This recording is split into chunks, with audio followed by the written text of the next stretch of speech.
if I can just change one girl's mind on wanting to take the trades, like, oh, look at that girl, she's got 3 Red Seal, like, I can do it. Like, if I can do that, like, like, my job is done.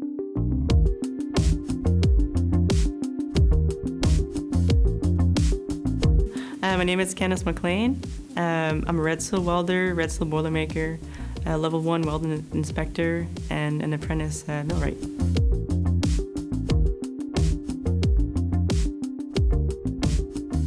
When I was really young, I actually wanted to be a surgeon. I suppose it's, there's a little bit of resemblance, you know, like you can be like tedious in welding too, and I'm a TIG welder myself, so you're using your hands and it's very tedious work, so I kind of related to being a surgeon but with steel. I hated school, to be honest. Oh my gosh, I had such a hard time. I struggled. I wasn't able to learn. I feel I was expected to learn like the others, learn the same as the others, so I was kind of left out in classrooms. My teachers be like, how come you're not understanding this? I'm like, well, I don't know. Like, why am I not understanding this? My marks were just borderline, and like if I'd make a 55, I'm like, I passed, I'm good. So I find there was a big lack of the teachers being like, oh, you know, like this student learns differently. How about we kind of change it up? And now I find there's more tools for the students to pick up on, and oh, okay, like there's not just one way to learn. There's actually multiple ways to learn. It was fun, like to get to be with my friends and stuff. Aside from the learning aspect of it, I really enjoyed like science. Was really fun. I liked science, even if I wasn't that good. It was interesting. Gym class. I loved gym class as well. Art. I was really artsy. You know, I would like to do that, and shop class, of course, because you know, who doesn't like shop class? Well, I did, so I did. You know, shop class was fun too.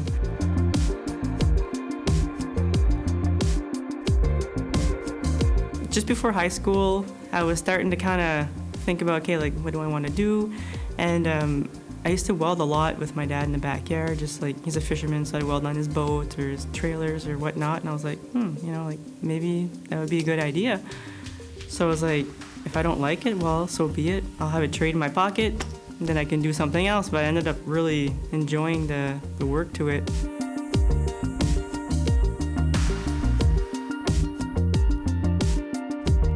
School was very hard for me. And actually, when I got into college, I had some help, and I had offered tools and different learning strategies. Let's just kind of do some different things here. So I was evaluated, and finally, like I was just given a little bit of extra time on my exam. Just 45 minutes extra, I could make sure my questions are read correctly.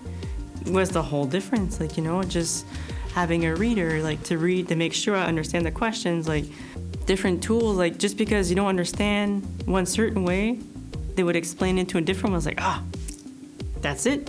Okay, I understand. Like just things like that. So, you know, sometimes I wonder if I would have had those tools back then, what would I had accomplished? But I'm still very proud of what I accomplished now with what I was given when I was younger.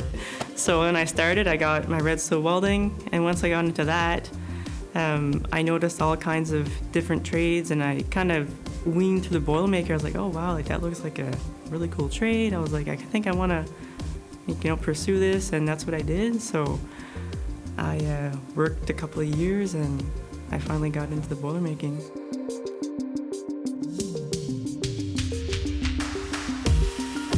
To me, a Boilermaker is the core of its industry. We're all especially skilled individuals. We service, we maintain, we test anything that has to do with the boiler system, tanks, vessel, pressurized units, your heat exchangers, anything that holds gas or liquids, pressurized, we're on it. So in the Boilermaker field, there's such a wide range, I find, was actually another reason why I picked Boilermaking. Not only that they're a strong trade, like you can be like either steel fabrication, you have fabrication, there's rigging. A lot of our Boilermakers are master riggers, so like that's another art itself. You have welding like myself as well. There's just so much that you can do. There's even like there's shipbuilding, like people work on shipyard work and structural steels. Like there's a lot of stuff. Like, it's not just it's one trade, but with a wide range of different kind of fields you can go to.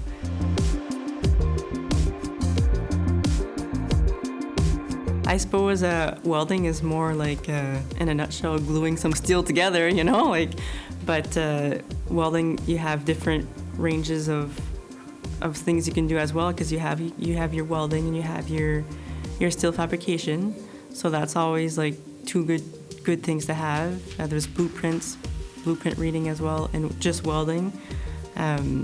But also different kinds of material, like you're looking at stainlesses and different steels, and you can, in that part there, you can work in shipyards, or you can work in different kind of shops and stuff like that. So that has its specific. You have like more of your structural welders, like they have like in the shops, I guess, like the beams and just like really hard material.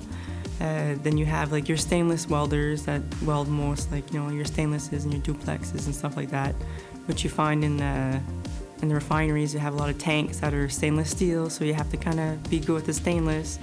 And you have your TIG welders as well. TIG welding actually brings me a lot of joy. It's fun, it's rewarding. I actually didn't want to be TIG weld before, because like it was really hard. I was like, oof, like how do people do it? But I always told, oh, practice, and that's what I did, and like I ended up being like, really good at it. So to me, like, I really enjoy TIG welding. Like, it's just it's tedious. Like to me, it's like I'm like in my own little operation room. Like you have your fitter, and you have your own little stuff, and you're sitting there and you're welding on a boiler tubes. And sometimes we'll weld like with partners, so like one partner is on one side and one is on the other. We don't see each other, but I'm giving him, the TIG rod, and he's welding from the inside, and vice versa. So there's just so many skills that you can learn from TIG welding, and where I'm at with that, like I just love it. Like there's just, you put your gloves on and you're just going, and it's very, very tedious.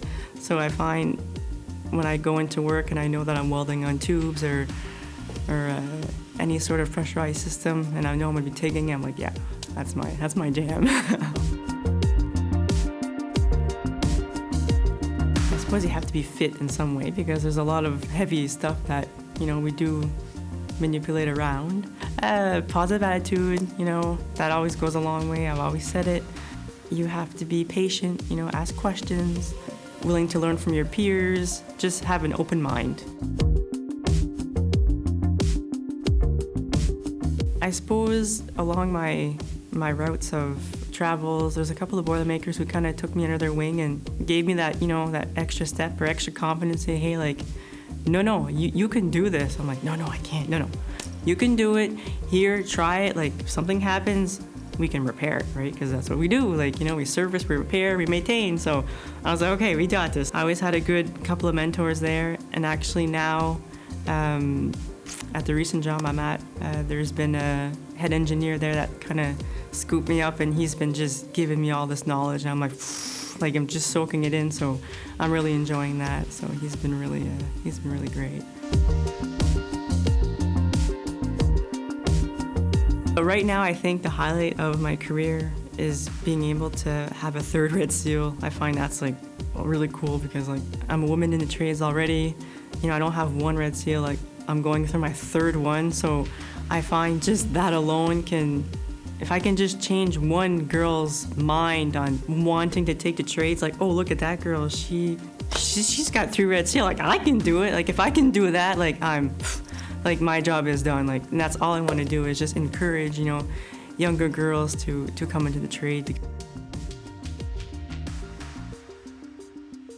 Personally, right now, my world kind of revolves around my little boy. He's like all my joy right now. Being a family of 4 is, really the joy I have at the moment. But I also enjoy like doing different things with them and stuff. So, we go for walks, and we go to little amusement parks now, and we travel a lot, so that brings a lot of joy in my personal life.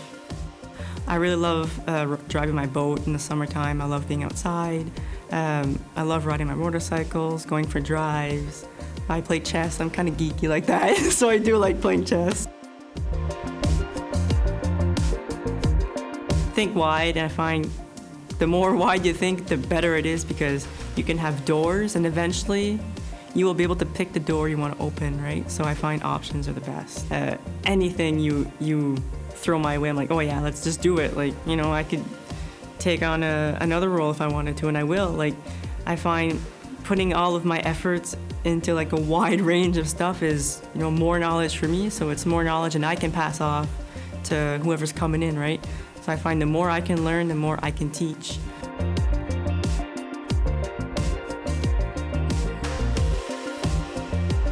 Obviously, my first answer comes to my head. It's like, now that I'm working here, yeah, I get to spend more time with my family. Like, I'm more home. Like, I have more of like a work-life balance.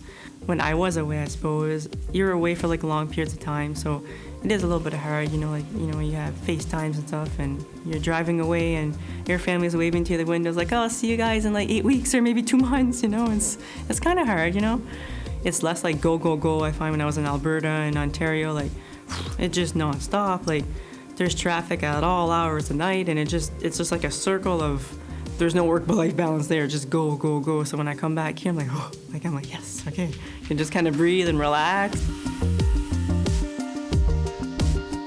I got a couple of things here to show you. My hard hat. I got lots of hours on my head with this. And we have a name on it, of course, Boilermaker. I got my welder sticker.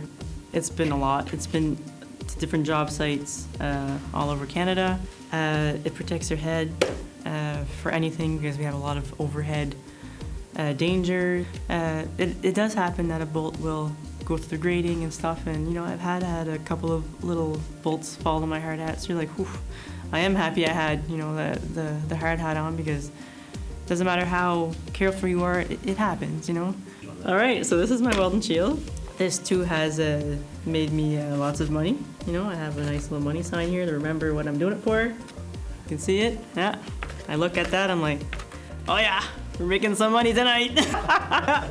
So the light, you need a light. We're Boilermakers. We're into tiny spots. If your head and your shoulders can fit, we're going in. You know, boilers and vessels are pretty tight.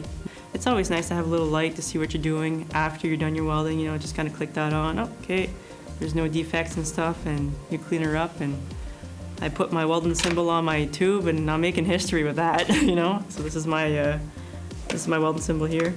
This is the flap, I guess. It's not an auto darkening shield. It's just a basic, you know, black lens, because it's really important to protect your eyes. You wouldn't want to have a flash. It hurts. There is rays, and it's not fun. So there is a protection here, and as you flap it up, it's nice and dirty. That's when you're grinding. You know, you're done your welding, flip it up, and then you can do your grinding and your buffing and make sure it's good, and then you can lift your hard hat up and onto the next one. So it's always fun to have a little protector to protect your neck from any stuff that's gonna fly, you know, in front of you, or you know, if you're grinding, you don't get no sparks in your neck and stuff, or if you do happen to turn as you're welding, well, it will protect your skin. That's really important.